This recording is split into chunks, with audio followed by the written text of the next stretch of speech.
منتظر اومدمه، دلم میخواد خونه من پر بشه از عطر تنه. صدای تو صدای تو صدای خنده های تو منو مجبور میکنن تا که بشم فدای تو. برای من قشنگترین قصه عاشقانه، برای زنده بودنم تو بهترین بهانه.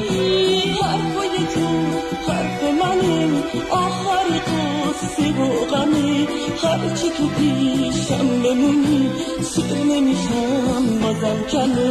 حرفای تو حرف منه، آخر قصه و غمه. هرچی که پیشم بمونی سیر نمیشم بازم کمه.